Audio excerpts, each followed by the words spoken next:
You'd think you know what body fat is. But fat isn't just one thing. Different types of fat behave differently and The biggest difference is between visceral fat around your organs and subcutaneous fat underneath your skin. They may look similar from the outside, but biologically, they're very different. Visceral fat is stored deep inside your abdomen, surrounding organs like your liver and intestines. You can't simply pinch it from the outside. What makes visceral fat concerning isn't how it looks, it's what it can do. Excess visceral fat is linked with inflammation, impaired insulin sensitivity, and a higher risk of metabolic and cardiovascular problems. And here's the scary part. You can't always see it. Someone can look relatively lean on the outside and still carry excess visceral fat internally. Myths. The good news is that visceral fat can respond to lifestyle changes. Regular physical activity, healthy eating,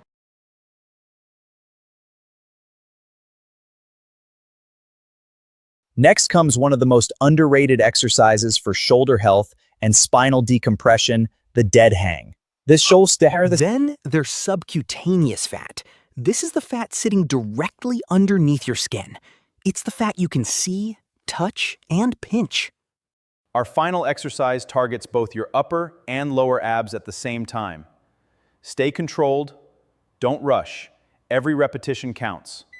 But here's the part most people get wrong. You can't choose exactly where your body loses fat first. Doing hundreds of crunches doesn't force your body to burn stomach fat. Essential fat is the fat your body needs to function properly. It's involved in normal biological processes, hormone function, nervous system function, and protection of vital structures.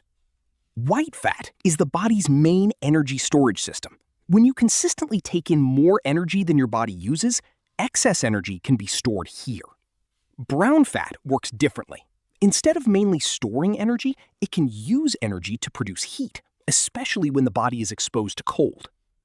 Beige fat is another interesting type. Certain white fat cells can develop brown-like characteristics under specific conditions, including cold exposure. But don't mistake that biology for a magic fat loss shortcut. Now comes the frustrating part. You lose weight, your clothes fit better, your face changes, but your lower belly and love handles seem to stay. Different fat deposits can respond differently to the signals that control fat storage and release. That's one reason some areas tend to change faster than others. For many people, the waist and lower abdomen are among the more stubborn areas. That doesn't mean the fat is impossible to lose. It means your body decides the order. Then there's something people often call skinny fat. Someone can have a normal body weight while carrying relatively little muscle and a higher proportion of body fat. That's why the scale doesn't tell the whole story.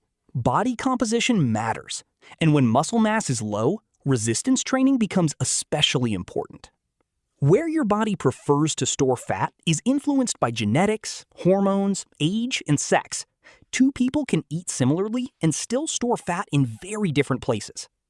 Abdominal dominant storage is often called android distribution, while greater storage around the hips and thighs is called gynoid distribution.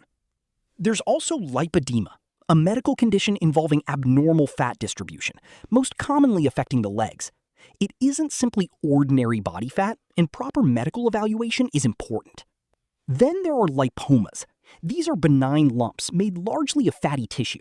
They're different from normal stored body fat and usually aren't something that exercise or dieting will remove. If a new lump grows quickly, becomes painful, or changes noticeably, it's worth having a healthcare professional examine it rather than assuming it's just fat. So here's the big takeaway. Not all fat is the same.